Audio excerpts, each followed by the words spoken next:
You've tuned into The Mountain Gardener with your host, Ken Lain. Gardening, it can be challenging, but with these simple insider tips, you'll reap huge rewards. Now, let's tune into today's Mountain Gardener with Ken and Lisa. So this week, we had some moisture. Some folks think we don't. We're like Phoenix. We have some seasons where we just see no rain. We have moisture every single month of the year. There are wet cycles, so the monsoon seasons, August, September is definitely a spike in the amount of moisture. March, there's always a spike in how much moisture that we have. So the plants adapt to that. But every month we have some moisture. And so this is the week where your plants are going to go crazy. Those California poppies are just going to ignite with new growth. Oh my gosh, it's going to be spectacular. Mine are starting to bloom already. But now they're really going to go, and it'll get everything else to take off too. Your Virginia creeper will just go wild. That's a native vine that's growing out in the yard. So it loves this kind of moisture in early spring.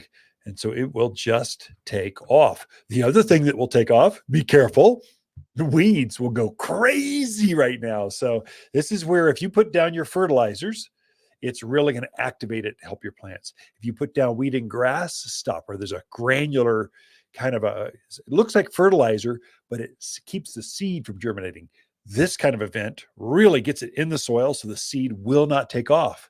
If you didn't do that, you're going to have dandelions galore. You're going to have goat head. That's one with a little burr on it where you step with the dog, step on it and go, no, my feet hurt so bad.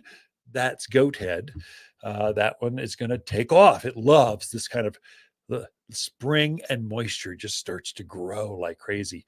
That particular weed is an annual. It only comes back by seed.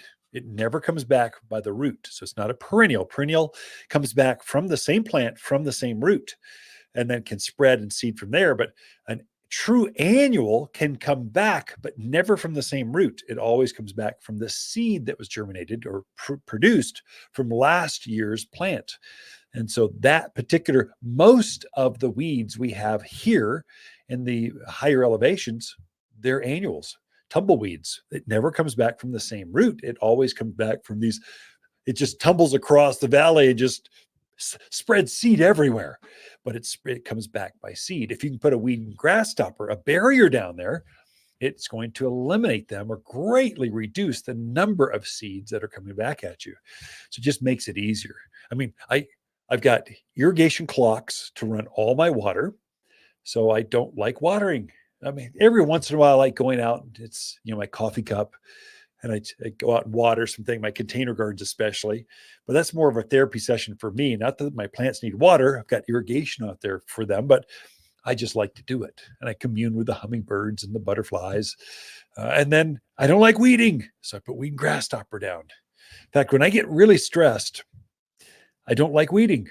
When I get really stressed, I like deadheading flowers. I'm a flower grower. I just love color and fragrance and butterflies and hummingbirds and pollinators and all those things. It's a therapy session. When I have a really hard day at work, I've been dealing with insurance agents and attorneys and supply chain. Vendors are shorted me on my last truck. I'm just dealing with chaos, which is kind of business owners. When I really want to have fun, I go talk to gardeners, because that's what I love to do. That's why I love owning a garden center. I get to talk gardening to gardeners. And then I really love taking my phone, putting it down, and going out in the yard, and I lose track of time when I'm in my gardens, when I'm out there just plugging a new flower in, or just deadheading some flowers, or smelling the lilacs in bloom this week. That's magical. That's therapy. It